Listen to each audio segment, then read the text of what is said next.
am Aldrin Gomes, a professor of physiology at the University of California, Davis. I'm interested in providing students with the resources needed so that they feel less anxiety and do much better on their exams.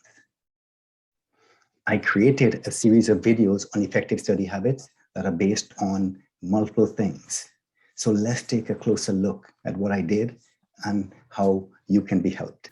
So for these videos that you're going to watch, it was based on 7 books I read, 31 websites I consulted, interviews with 5 male and 5 female A+ students, surveys of 30 A or A+ students, 44 peer-reviewed publications that I read, as well as my 15 years teaching experience.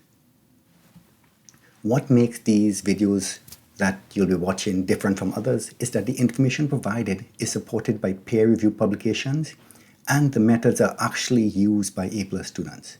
Peer-reviewed publications are very important because they show independent studies, not my beliefs or your friends or family beliefs. So what is an A+ student? An A+ student is a student that gets 97% or higher in their classes. So what are the main habits of A+ students? Let's learn study habits from 2 A+ students, Kimchi and Dylan, who currently use these techniques to ace their tests. After their interviews, I will briefly discuss why these methods that they use are so effective. I'm joined today by 2 A+ students, Dylan and Kimchi, and we'd like to ask them some questions about their study habits to see why they're doing so well. So first, let them introduce themselves. Dylan? Hi, my name is Dylan. I'm a 3rd-year MPB major. I'm primarily focusing on physiology. My hobbies include sleeping, hiking. I like to eat and take care of my pets. I'm planning to apply to dental school next year, and I'm basically just waiting to see how that will go. All right, thank you. Kimchi? Hello, I'm Kimchi. I am also a 3rd-year NPB major. I'm a transfer student, and I have been in college for about 4 years now, so I have a lot of experience studying up my sleeve. I enjoy playing video games, playing with my cats. I'm a big animal person, but I decided that I want to go pre-med, and I know I want to take a gap year, so I'm not really sure what the timeline is on that yet. Thank you. So, Dylan, what study habits you think helped you the most to be able to get great grades? One study habit I found to be very useful was utilizing the learning objectives that professors typically put at the beginning of their lectures. I would make sure I understand each objective and try to answer it on my own. A second study habit I used was to use Discord. I frequently went on Discords, specifically MPB 110A's Discord, to ask questions and answer questions on there, just be interactive in general. It helped me reinforce what we learned in class and get any questions I had answered. A third study habit I had was going to each discussion section and being interactive there too with your TA, asking questions and answering questions.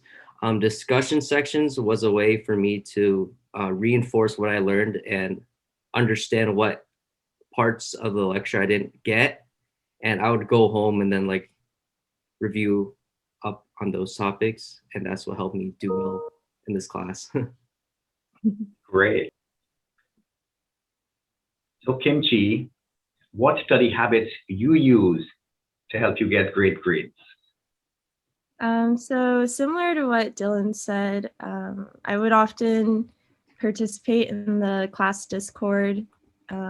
Particularly, I would go and look through what other people have asked and try to answer their questions, because I found that answering other people's questions is a great way for me to reinforce knowledge.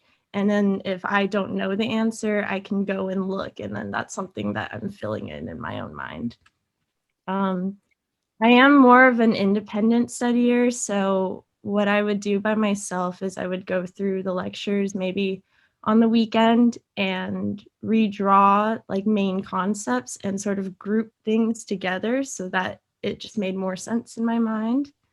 And then with the discussion sections, I definitely participated a lot, um, talking with different students, making sure everyone understood something that we all went over together.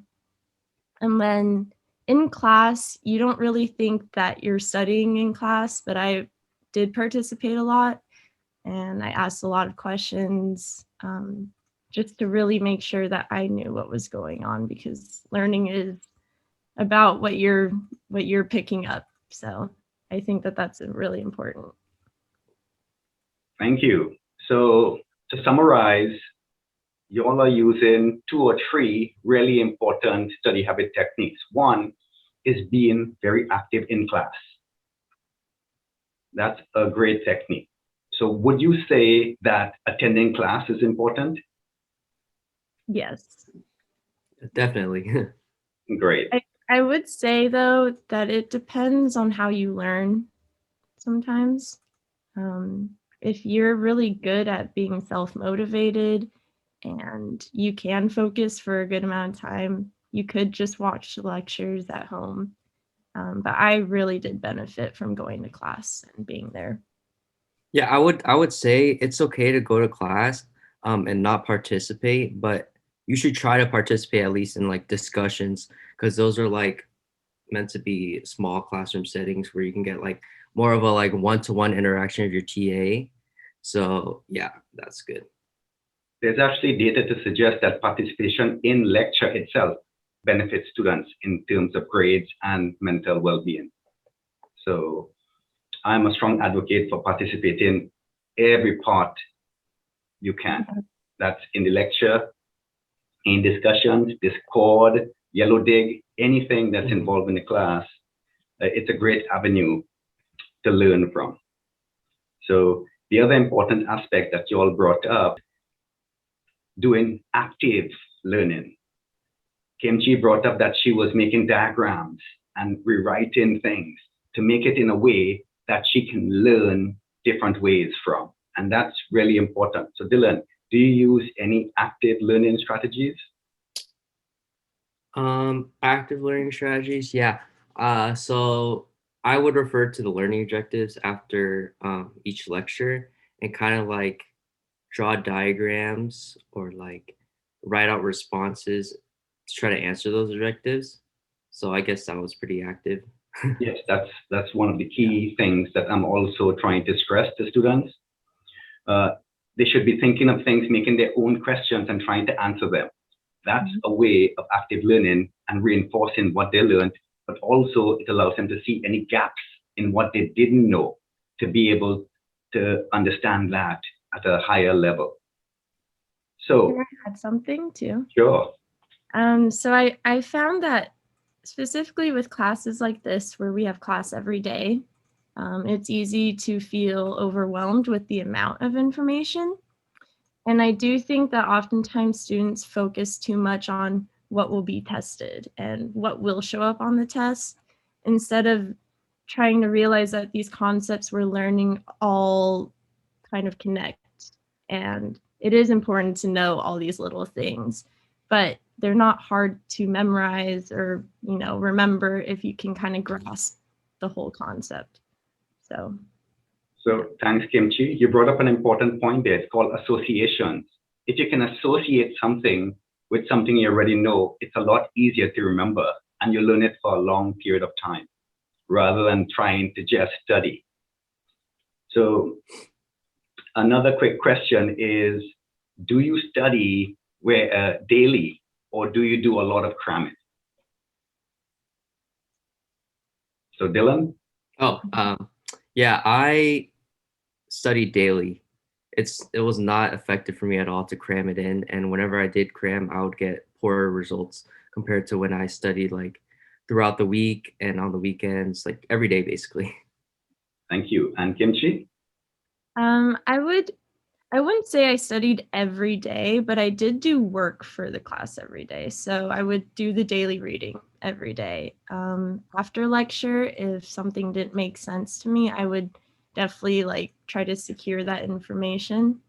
I definitely studied every weekend for a long time. So I would review the lectures for that week every weekend.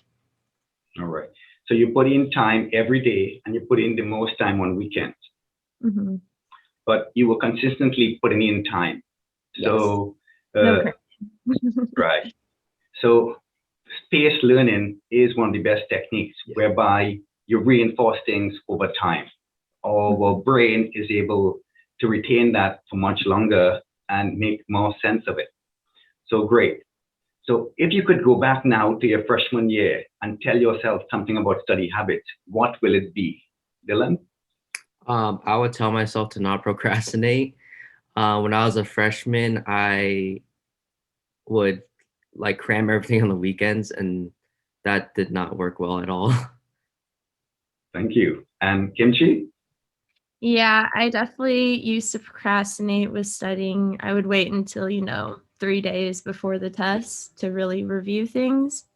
Um, and I also I would give up a little bit more on difficult concepts. I would say, oh, maybe this will make sense to me eventually. But I think it's really important to just stick with, if something confuses you, just figure that out. Stick, just if something comes up while you're eating or something, like finish eating and go figure that out. Great. And how long would you say it took you to develop your study habits that you use regularly now? We'll start with Kimchi. At least 4 years, I would say. I started freshman year and I was surprised by how rigorous classes can be. And I wasn't prepared for that because high school was not like that at all. So it really did take me about 4 years up until now to really have good study habits and see the results that I want. Thank you. And Dylan? I agree with Kimchi. This is something I have been working on since like my freshman year of college. Um, it wasn't something like I could come up with quick. I had to find my own way and kind of develop it throughout the years and see what works for me and see what doesn't work for me. And only until like really this year I found what worked for me, and I was able to like utilize that for all my other classes. And I've started seeing results, so that's good. Great. So yes, everyone needs to find what works for them. There's no perfect study habits. Thank you so much for joining me and for telling us your story. It's been a pleasure. Thank you, of course. Thank you. I would like to thank Kimchi and Dylan for sharing. As you just heard, 4 main techniques are used by these students. And these are class engagement, effective note taking, spaced learning, and post testing. So let's take a closer look at why these methods are so effective. One of the most effective study habits used by many A+ students is to be active in class and class activities. Why? Because data clearly shows that student engagement in active and interactive learning activities in class is a predictor of student achievement. Simply put, students who participate more in class generally do better in exams. This may be because students who participate in class pay attention in class, take complete notes, and ask questions when they don't understand something. Students who actively participate are better able to concentrate and avoid distractions, especially when the teacher is speaking. To emphasize how powerful student engagement is for good grades, I have listed 3 references that say what I just told you. Another effective study habit is effective note taking, both in class and when you are reading the text or lecture notes. Make sure your notes are complete. Passive note-taking is what most people do, and it's ineffective. Why are we interested in active note-taking? Because many studies show that active note-taking improves your exam scores. Good note-taking improves not just your scores, but your active listening, understanding of material, and, importantly, your retention. Try to incorporate drawings and mappings into your notes. Using pen and paper seems to be superior to taking notes on the computer or an iPad. And I typically like using pen and paper myself.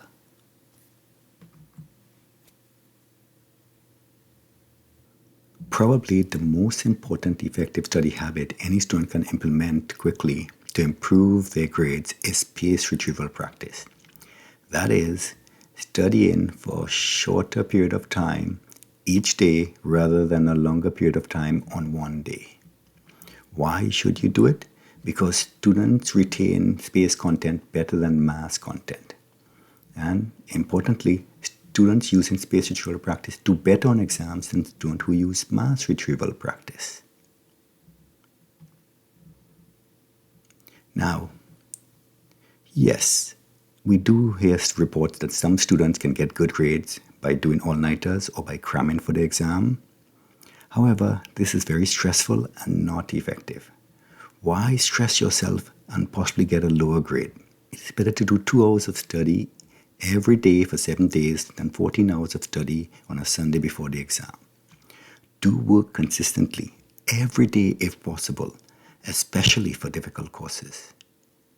Another effective strategy is post-testing. To better understand what you know and what you don't know, test yourself after you study. A powerful way to test yourself is to form a peer group and have each member create many multiple choice questions, possibly one for every lecture. Then combine these so you have a collection of multiple choice questions you can do. Post-testing promotes knowledge transfer to previously untested questions. So this may be a reason why post-testing increases your exam scores. Post-testing, however, is only beneficial if you actually study. If you take tests and you don't study, it goes without saying that you wouldn't do well. Did you ever learn what are effective study techniques? Most students never learn good study habits because no one ever taught them. No class in middle school or high school teaches you how to effectively study. You most likely do not know any better study techniques than what you're currently using. As Maya Angelou said, do your best until you know better. Then when you know better, do better. So, forgive yourself for the past. Now you know 4 powerful study habits that are backed by independent publications as well as by A+ students. So start using them. Remember, you just have to do your best. You don't have to be perfect. You will continue to improve as you invest more time into your study habits. And when you ace your next test, let me know below. Thank you for watching and take care.